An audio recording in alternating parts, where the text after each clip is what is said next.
Hi friends, welcome to food corner. இன்றைக்கி நம்ம வீடியோவில் என்ன பார்க்க போகிறோன்னா பீஃப் பெப்பர் மசாலா எப்படி செய்யுதுன்னு பார்க்கலாம். 1 கிலோ பீஃப் எடுத்துருக்கேன். நல்லா வாஷ் பண்ணி எடுத்துக்கலாம். மசாலா சேர்த்திக்கலாம். 1 டீஸ்பூன் மிளகாத்தூள்,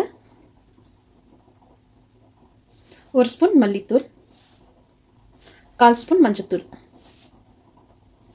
1/2 ஸ்பூன் கரம் மசாலா, தேவையான அளவு உப்பு, 1/2 ஸ்பூன் பெப்பர் பவுட்ரு, 2 பச்சை மிளகா, 6 பல் பூண்டு பொடியாக கட் பண்ணது அதையும் இது கூட சேர்த்துக்கலாம். சின்ன துண்டு இஞ்சி பொடியாக கட் பண்ணது அதையும் இது கூட சேர்த்துக்கலாம். இதை நல்லா மிக்ஸ் பண்ணிடலாம். மிக்ஸ் பண்ணிவிட்டு மூடி போட்டு ஒரு 5 விசில் விட்டு இறக்கி எடுத்துடலாம். கறி இந்த அளவுக்கு நல்லா வேக வச்சு எடுத்துக்கலாம். ஃபஸ்ட்டு ஒரு கடாய் எடுத்துக்கலாம். ஒரு கடாயில் கொஞ்சமாக ஆயில் ஊற்றிக்கலாம். ஆயில் நல்லா சூடாயிருன்னு 1/2 ஸ்பூன் ஜீரகம்,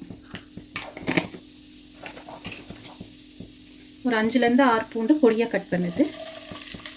இந்த அளவுக்கு ஃப்ரை ஆனதுக்கப்புறம் சின்ன வெங்காயம் பொடியாக கட் பண்ணி வச்சுக்கலாம். அதையும் இது கூட சேர்த்துக்கலாம்.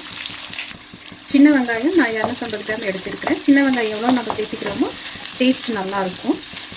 வெங்காயத்தை நல்லா கோல்டன் கலரில் வர வரைக்கும் நல்லா ஃப்ரை பண்ணிடலாம். நல்லா இந்த அளவுக்கு ஃப்ரை ஆனதுக்கப்புறம் 1 ஸ்பூன் இஞ்சி பூண்டு சேர்த்துக்கலாம். 1 ஸ்பூன் இஞ்சி பூண்டு பேஸ்ட்டு. இஞ்சி பூண்டு பேஸ்ட்டு நல்லா பச்சை வாசம் போகிற அளவுக்கு நல்லா ஃப்ரை பண்ணிடணும்.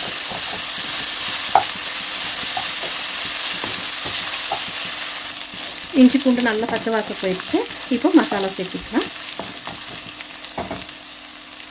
கொஞ்சமாக கருவேப்பிலை, 1 ஸ்பூன் மிளகாத்தூள், 1/2 ஸ்பூன் மல்லி powder, 1/2 spoon mutton masala, 1/4 spoon மஞ்சத்தூள். மசாலாவை நல்லா ஃப்ரை பண்ணிக்கலாம். சிம்மில் வச்சு மசாலா நல்லா பச்சை வாசம் போகிற அளவுக்கு மசாலாவை ஃப்ரை பண்ணிக்கலாம். மசாலா நல்லா வணங்கும் போது 1/2 ஸ்பூன் உப்பு சேர்த்துக்கலாம். 1/2 ஸ்பூன் உப்பு.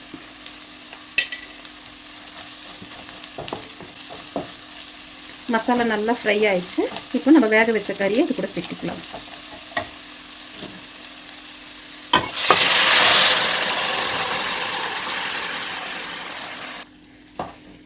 நல்லா மிக்ஸ் பண்ணிவிட்டு ஒரு 5 நிமிஷம் நல்லா மசாலா பிடிக்கிற அளவுக்கு நல்லா கொதிக்க விட்டுருலாம். இந்த அளவுக்கு மசாலா நல்லா ட்ரை ஆகி எண்ணெய் பிரிஞ்சு வரும்போது பெப்பர் பவுட்ரு சேர்த்திக்கலாம். நான் 1/2 ஸ்பூன் பெப்பர் பவுட்ரு சேர்த்திக்கிறேன். நீங்கள் காரத்துக்கு ஏற்ற மாதிரி சேர்த்திக்கோங்க.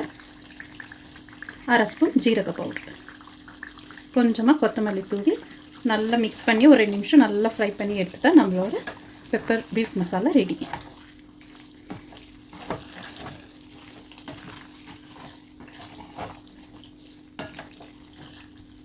ரெண்டு நிமிஷம் நல்லா ஃப்ரை பண்ணி எடுத்தாச்சு.